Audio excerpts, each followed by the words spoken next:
masuk pada kajian kitab Sulam Taufiq.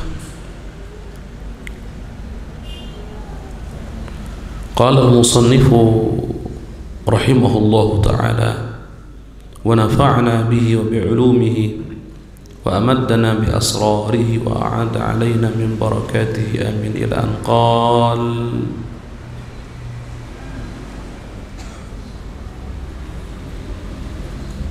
aw ala muslimin istihqaran lahu.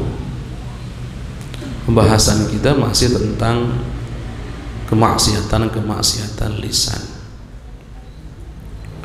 Ternyata di antara kemaksiatan itu adalah tertawa. Tertawa adalah maksiat, tapi tidak semua tertawa itu maksiat, tidak. Atau secara mutlak tidak begitu. Tapi yang dimaksud tertawa yang itu adalah maksiat, yaitu tertawa dalam rangka merendahkan orang lain, merendahkan sesama muslim.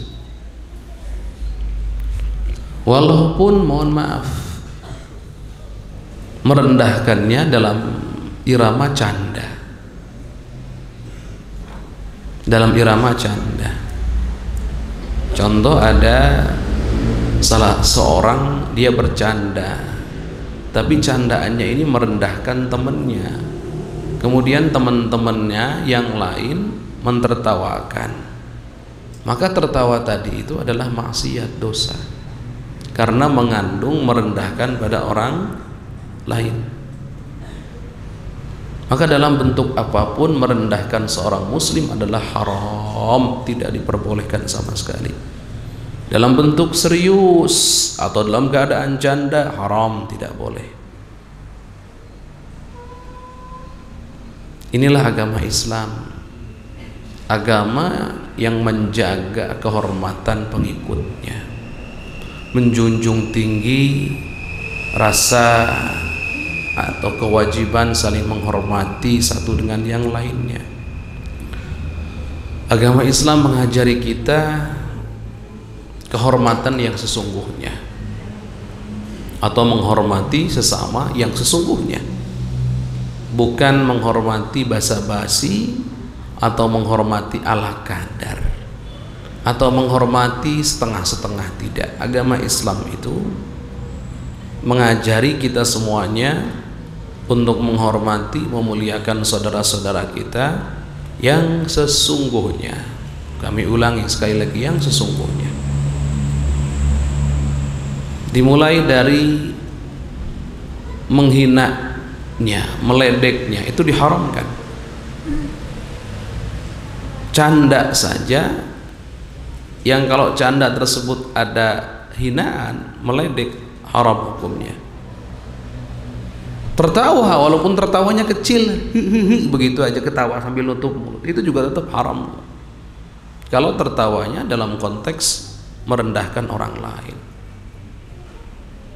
Haram.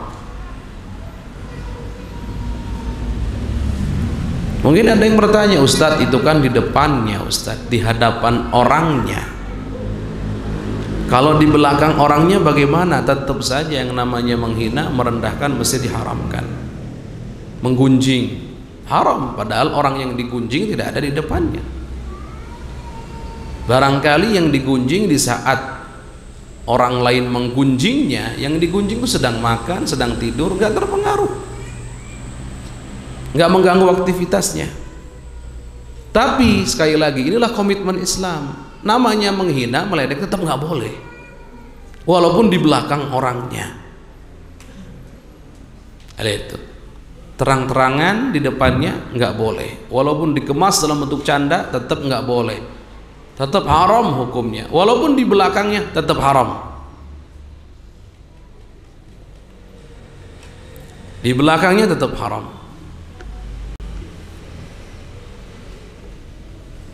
Bahkan sampai orang tersebut meninggal dunia juga tetap haram kok menghinanya, merendahkannya.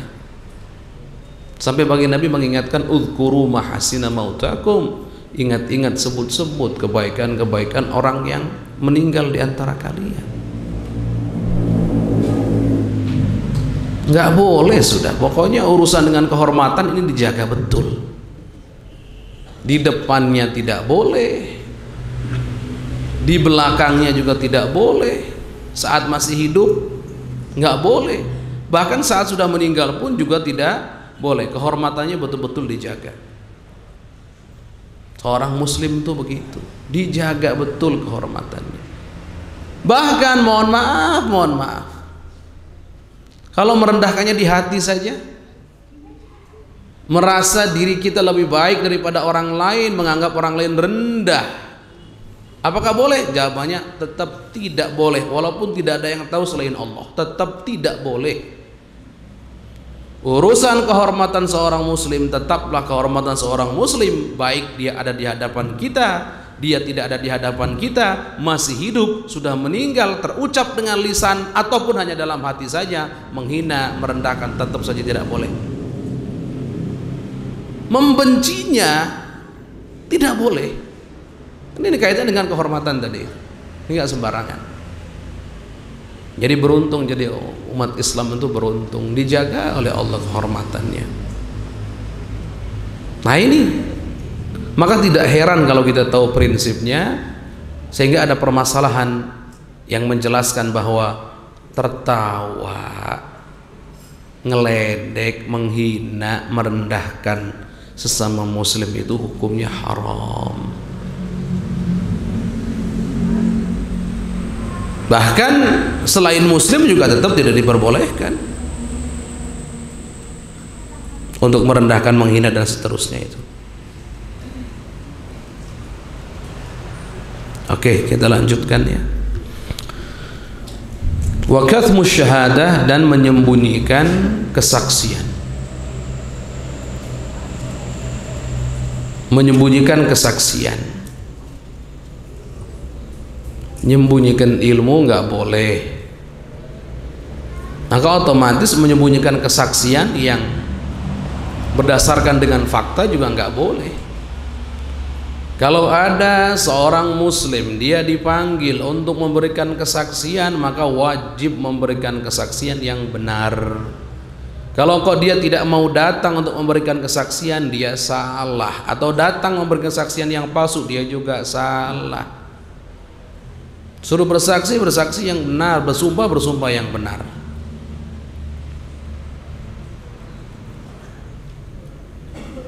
Ini juga kaitannya dengan prinsip Islam, yaitu menghargai, memegang teguh yang namanya kebenaran.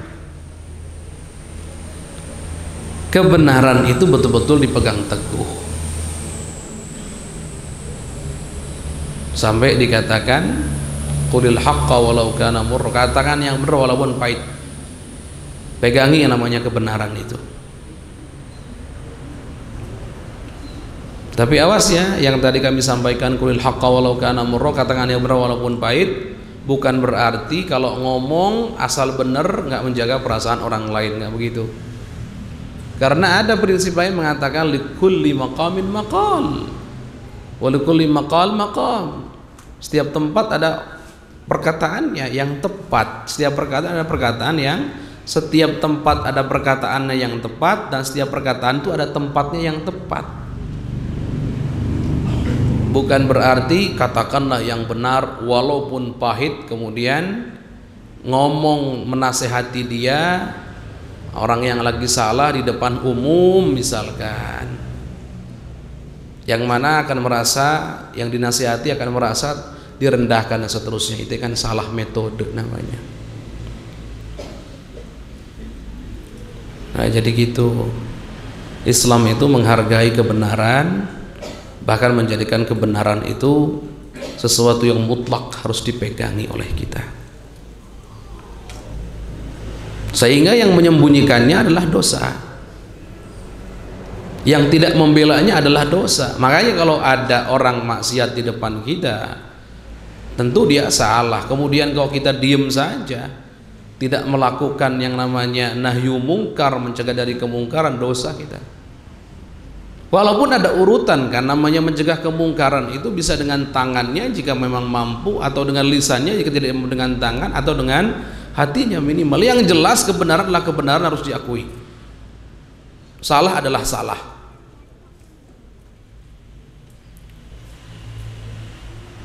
Maka paling rendah saat melihat kemungkaran kemudian kita tidak mampu merubah dengan tangan dan lisan kita, paling rendah tingkatan iman kita, konsekuensi kita dalam memegang kebenaran adalah diingkari dengan hati.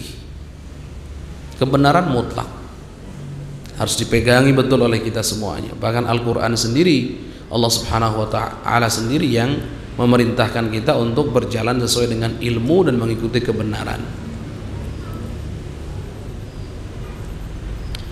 Dalam Quran disebutkan wala taqfu ma laysa laka bihi ilm, jangan ikuti yang kamu tidak tahu ilmunya. Yang kamu nggak ngerti itu jangan ikuti, harus yang mengerti, yang benar yang diikuti. Maka dari situ ada keluar prinsip yang dipegangi oleh para ulama, yaitu al-haqqu haqqu an yuttaba', kebenaran itu lebih berhak untuk diikuti. Maka sampai ada pembahasan yang diikuti kan normalnya para ulama karena punya ilmu sehingga benar jalannya. Nah kalau seandainya ada ulama kepleset, namanya juga kan manusia, ada ulama kepleset, sekali lagi namanya juga kan manusia. Apakah kita diamkan? Apakah kita benarkan? Apakah kita bela kesalahannya, keplesetnya? Nggak boleh kita bela. Apalagi kesalahan keplesetnya itu dikaitkan dengan agama. Contoh, ini adalah benar dan ini ada dari baginda Nabi, padahal salah. Ini sudah bawa-bawa agama. Kalau sudah bawa-bawa agama, ingat, di saat kita diam, tidak mengingkari minimal dengan hati kita, yang mampu ya dengan lisannya, yang lebih mampu ya dengan tangannya, diam saja tidak melakukan apapun bahkan membenarkan, maka dia telah menghargai ulama benar, tapi dia tidak menghargai agama dan kebenaran. Sedangkan prinsipnya adalah kebenaran agama harus diutamakan dibanding siapapun. Jadi jelas rambu-rambunya itu, sehingga tidak ada nanti muncul namanya taklid buta, ngikuti tapi buta. Enggak, tapi Ustaz, dalam dunia tasawuf itu ada seorang murid itu kal mayyit baina yadil ghasil, seperti mayit di hadapan yang memandikannya. Mau diapa-apakan pun pasrah Ustaz. Nggak boleh melanggar omongan gurunya dan seterusnya, Masya Allah. Kan begitu kan Ustadz? Itu kan prinsip menjadi murid. Di pondok pesantren sering disuarakan itu. Baik, itu tidak salah, benar. Tapi gurunya siapa dulu?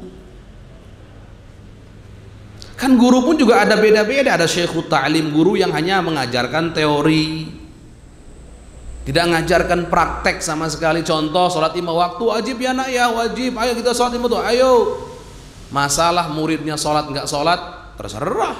Nah, ini bukan, ini syekhut ta'lim yang ngajari saja. Ada namanya syekhut tarbiyah yang mendidik.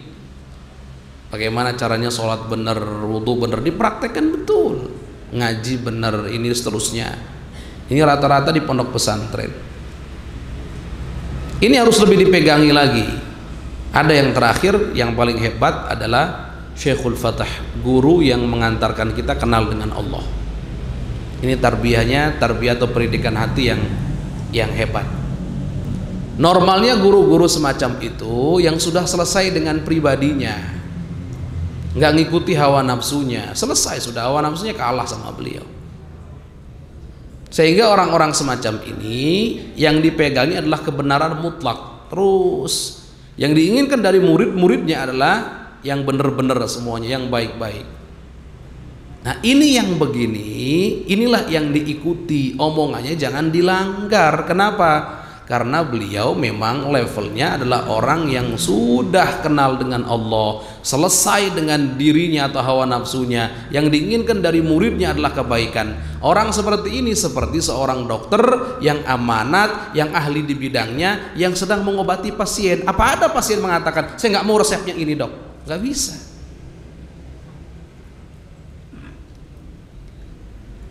Nah maka dari itu, kembali pada tadi itu, ini istitrad, artinya keluar dari pembahasan, tapi ini penting, ada kaitannya, ada hubungannya. Jadi gitu ya. Nah, maka para wali santri khususnya kalau mendengar kok jadi murid harus nurut sama gurunya. Nah, guru yang seperti apa? Gitu ya. Kalau sudah labelnya memang murabbi yang membersihkan hati dari penyakit-penyakitnya, membawa kepada kenal dengan Allah, mendidik menjadi anak yang soleh dan seterusnya, orang yang sudah levelnya selesai dengan dirinya, ya kayak gini memang harus dipegangi, bahkan menjadi sumber keberkahan ilmu seorang murid.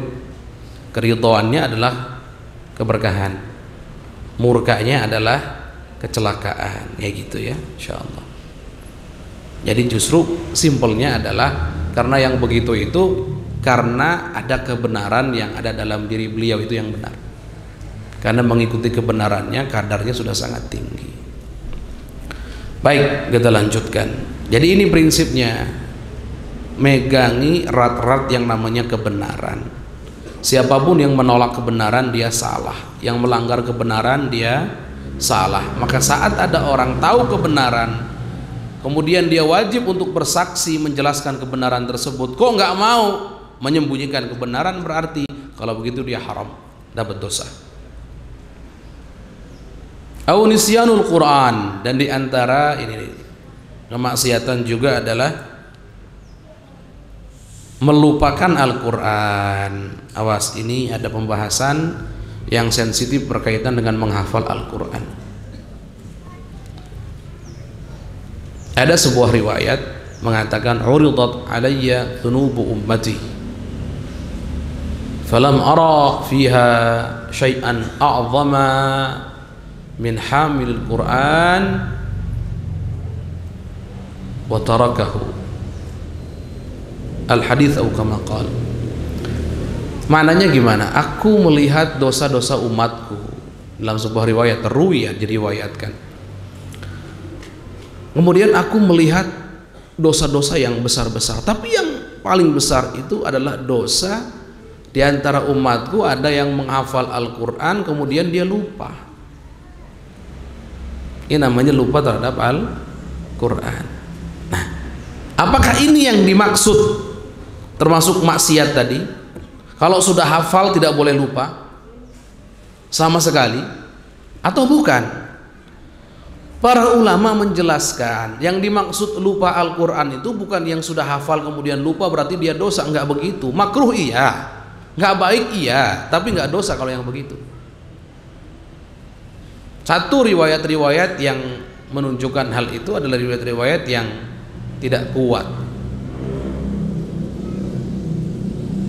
Yang kedua, kalau seandainya iya orang yang pernah hafal Quran kemudian dia lupa, wah dia dosa, berarti penghafal Quran semuanya dosa.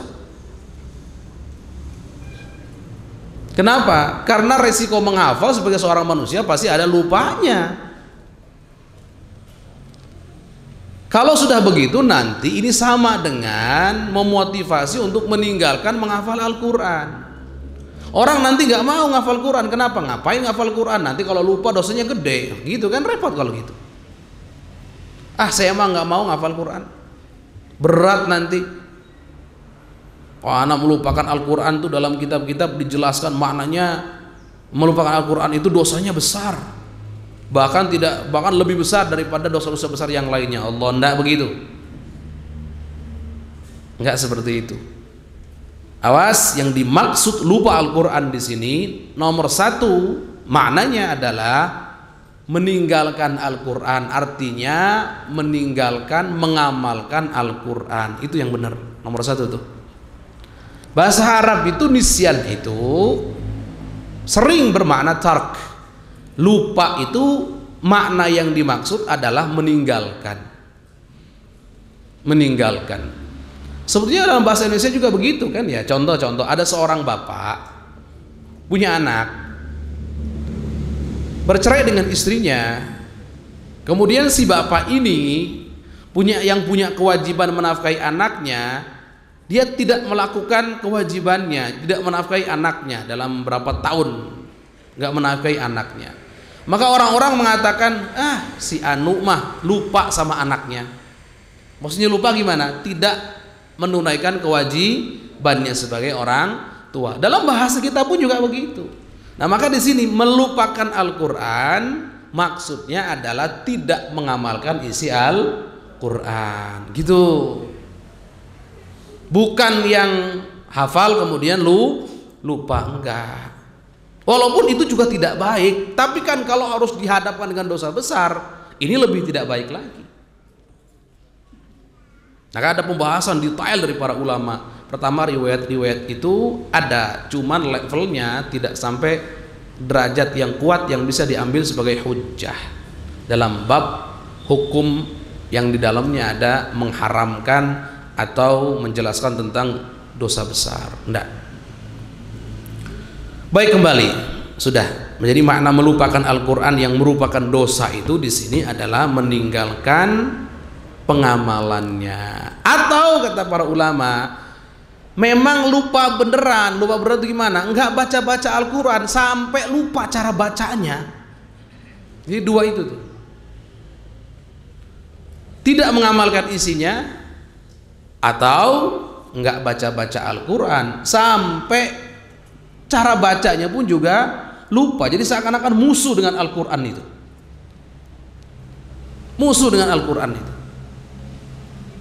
Maka dari itu kita semua berterima kasih pada para ulama-ulama yang ngajak kita baca Al-Qur'an. Dan urusan Qur'an itu yang wajib adalah mengamalkannya, bukan menghafalnya, bukan membacanya. Tapi kalaupun membaca tidak wajib sehari-hari, itu maksudnya baginda Nabi sering menganjurkan kita untuk banyak-banyak membaca Al-Qur'an. Jadi Qur'an itu baca saja sudah.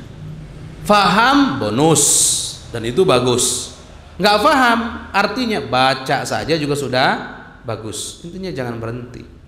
Nah, kalau baca ini ternyata nggak dilakukan sampai lupa, aduh gimana cara bacanya, yang kayak gini nih dosa nih.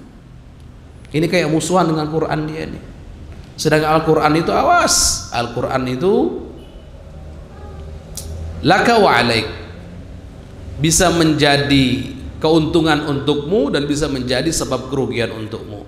Gimana menjadi keuntungan untukmu? Ketika sering dibaca yaumal qiyamah, Al-Qur'an menjadi pemberi syafaat untuk kita, yang akan mensyafaati kita, menolong kita. Nah, ketika tidak dibaca, ini yang ngeri. Ini yang ngeri, nanti Qur'annya marah sama kita. Makanya guru-guru mulia ngajari kita namanya wirid. Wirid itu apa sih? Wirid itu adalah amalan-amalan sunnah yang diistiqomahkan, itu namanya wirid. Ini wirid. Maka hendaknya kita semua punya wiridan. Apa itu wiridan? Amalan-amalan sunnah yang kita istiqomahkan. Contohnya Ustadz, yang familiar adalah zikir. Kita mengistiqomahkan zikir-zikir tertentu. Tiap hari tidak kita tinggalkan, istiqomahkan. Setiap pagi bacaannya ini, setiap siang bacaannya ini, setiap sore bacaannya ini, setiap malam bacaannya ini. Dan di antara zikir itu atau wirid itu ada wirid baca Al-Qur'an. Dalam sehari contohnya jangan kurang dari 1 juz. Itu namanya wirid baca Al-Qur'an. Istiqomah tiap hari. Ustadz, saya nggak mampu Ustadz. Selain bacaan saya belum lancar, kegiatan saya juga padat. Baik, kalau begitu pagi baca kira-kira surat apa, istiqomahkan. Siang begitu, malam sore begitu, malam begitu. Kan ada anjuran-anjuran dari baginda Nabi. Contoh, yang pengen rizkinya dilancarkan maka perbanyak baca surat Al-Waqi'ah. Anak-anak soleh di sini, masya Allah, tiap hari baca surat Al-Waqi'ah, walaupun kekhusyuannya mungkin belum sampai, tapi baca. Walaupun masih sering toel kanan kiri, tapi baca. Gitu. Biasanya di sore hari. Kalau malam sebelum tidur bacanya apa? Surat Al-Mulk, tabarakalladzi biyadil mulk, dan seterusnya. Pagi ada lagi bacaannya, nanti siang ada lagi bacaannya. Intinya mari kita semuanya mewiridkan Al-Quran sebagai sebuah bacaan yang kita istiqomahkan. Masa baca status orang istiqomah tiap hari, pakai komentar lagi. Ibu-ibu senyum-senyum ini, terus scroll itu status orang dibaca, padahal kebanyakan status itu curhatan yang gak berguna. Urusan rumah tangga dicurhatkan di status, akhirnya bukan menambah adem rumah tangganya, semakin rumit. Kenapa? Banyak yang ikut campur yang bukan ahlinya. Kalau masalah rumah tangga dicurhatkan pada ahlinya, yang timbul solusi. Tapi kalau dicurhatkan kepada yang bukan ahlinya, yang timbul adalah mara bahaya. Ada orang curhat masalah rumah tangga di status, akhirnya ada yang komentar pura-pura peduli, padahal justru malah merusak rumah tangga itu sendiri. Banyak yang nggak sadar dengan seperti itu. Na'udzubillah. Nah, ini kok jadi ngebahas curhat rumah tangga ini gimana? Ini masalah Quran ini ya. Baik, jadi gitu. Kalau bisa sebagai pengikat ada deh grup, contohnya 1 hari 1 juz, one day one juz. Kalau di kita Al-Baja bukan one day one juz, tapi one day one khataman. Ini sudah terjadi, 1 hari 1 kali khataman. Jadi berapa orang? Misalkan ada 120, berarti 4 kali khataman. Yang baca di juz 30 sekaligus juga baca khotamannya, yang pahalanya selain untuk kita hadiahkan kepada orang tua kita, guru-guru dan seterusnya. Coba dibuat grup itu. Ini indah ini. Jangan ini mah kalau Ramadan baru kita pegang Qurannya. Nanti kalau sudah hari terakhir Ramadan taruh lagi di raknya. Ya Allah, mesti. Ayah ini jadi awas, jangan sampai kita lupa terhadap Al-Quran. Apa makna lupa? Tidak mengamalkannya. Apa makna lupa? Tidak membacanya, sehingga kita lupa cara membacanya. Saking seringnya nggak dibaca-baca. Tapi awas, bukan berarti kami mengatakan bahwa wah, karena menghafal Quran tidak wajib, jadi sudahlah, nggak perlu, nggak usah, nggak begitu. Menghafal Quran itu punya keutamaan yang sangat besar. Ahlul Quran itu ahlullah wa khassatuh. Jadi ahli Quran itu ahlinya Allah. Maksudnya bagaimana? Yang dekat sekali dengan Allah. Wa khassatuh, spesial dengan Allah. Belum lagi nanti yaumul qiyamah, berapa tinggi derajatnya para penghafal Al-Quran yang otomatis sering baca Al-Quran itu, sejauh dia sering membaca dan berapa banyak yang dia baca. Tinggi banget itu, derajatnya luar biasa. Ya Masya Allah. Ini ada motivasi baca Al-Quran karena pengen kuliah gratis. Bukan nggak boleh, tapi jangan jadi motivasi utama deh. Nah, nanti kalau kuliahnya nggak dapat, jangan-jangan nggak dibaca lagi Qurannya itu. Baik. Ya Masya Allah, semoga Allah jadikan kita ahli Quran, amin. Wa tarku raddis salam, termasuk raddis salam wajib alaik. Ini detail sekali, Masya Allah. Dan tidak menjawab salam, ada lanjutannya, yang wajib menjawabnya bagi kita. Awas, tidak menjawab salam yang wajib kita balas salam tersebut. Berarti kalau begitu, tidak semua salam wajib dijawab.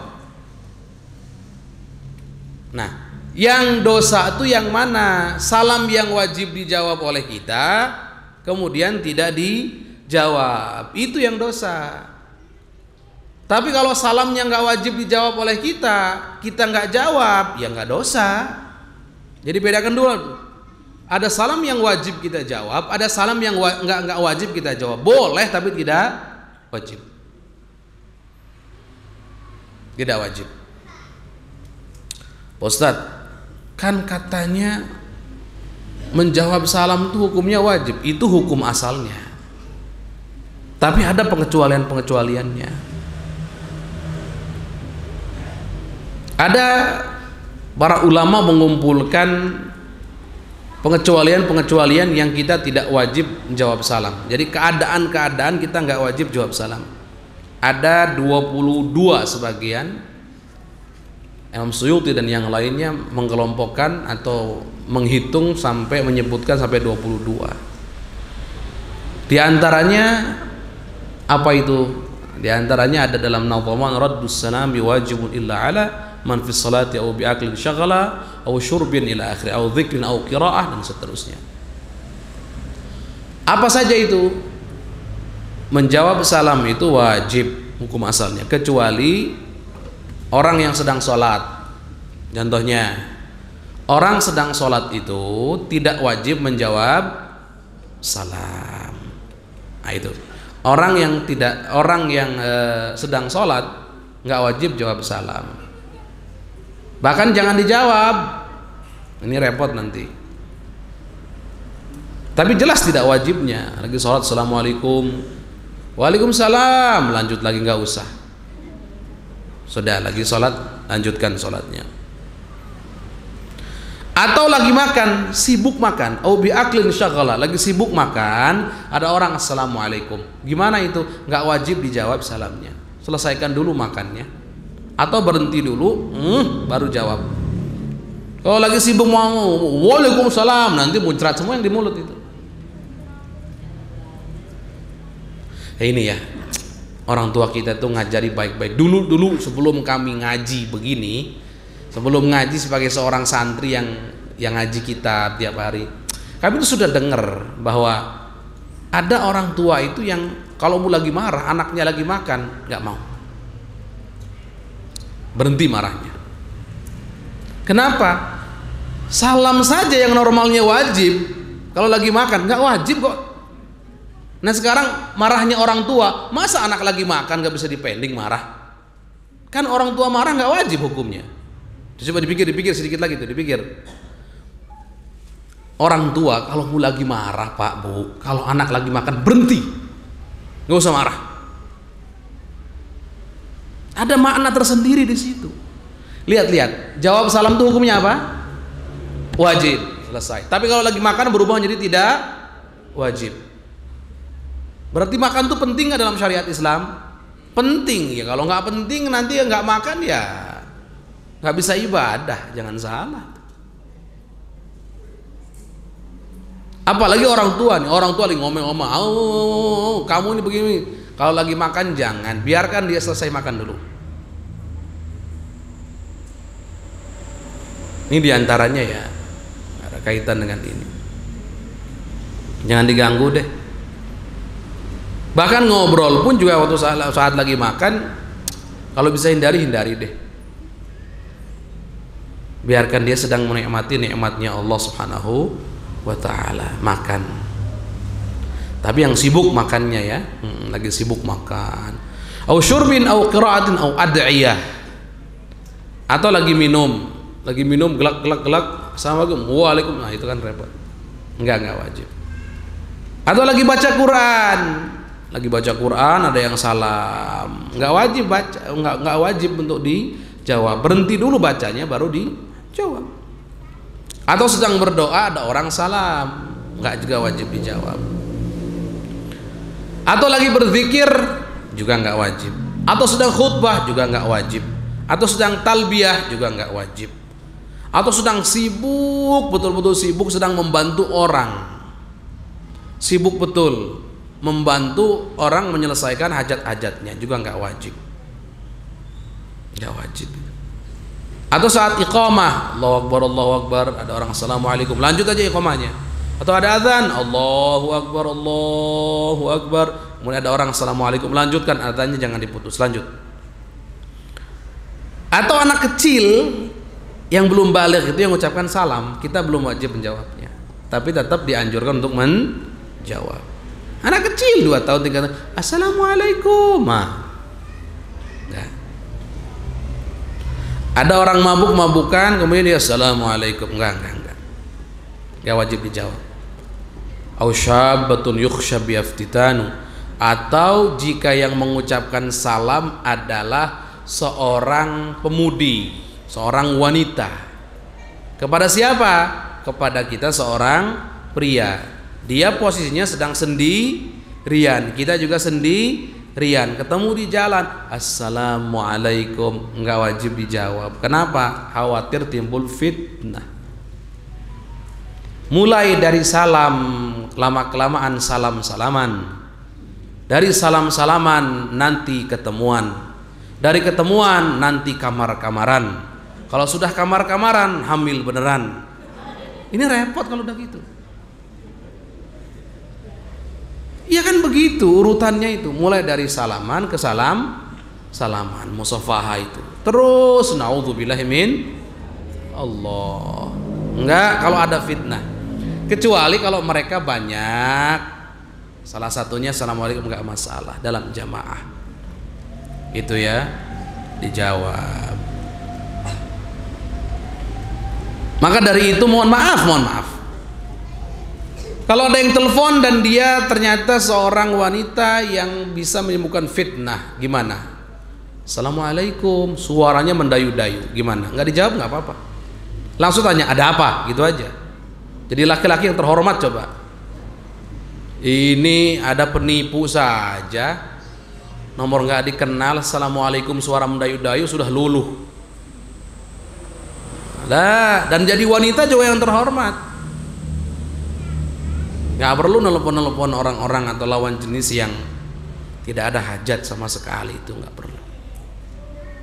Nah, makanya ada sebagian mengatakan sama saja, kita jangan tidak mengucapkan salam kepada mereka yang akan berpotensi fitnah, juga sebaliknya saat mereka mengucapkan salam pun juga tidak wajib untuk dijawab. Nah pertanyaannya, yang ngaku-ngaku pacaran Islam itu gimana? Mohon maaf nih, ada nih di luar sana ngakunya pacaran Islami. Gimana itu pacaran Islami? Ya setiap kali nelpon mengucapkan salam terlebih dahulu, assalamualaikum pertama. Kalau malam hari membangunkan tahajud, assalamualaikum, sudah tahajud apa belum? Tahajudnya 2 menit, teleponannya 1,5 jam. Inna lillahi wa inna ilaihi rajiun. Ngingatkan sudah makan belum dan seterusnya, katanya pacaran Islami. Na'udzubillah, nggak ada Islam ngajari begitu. Ini loh jelas mengucapkan salam seorang wanita, ketika mengucapkan salam dia sendirian dan khawatir ada fitnah, nggak wajib kita jawab kok. Kok ini ada pacaran Islami segala macam. Ini ada di luar sana tuh ada. Padahal kaum wanita jangan tertipu. Yang katanya setiap malam alhamdulillah selalu dibangunkan tahajud, dia habis bangunkan tidur, dia nggak tahu.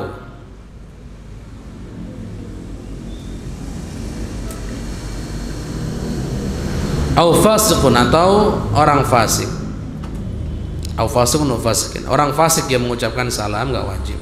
Atau orang ngantuk atau orang tidur ngelindur ngomong assalamualaikum, nggak wajib itu. Gitu ya.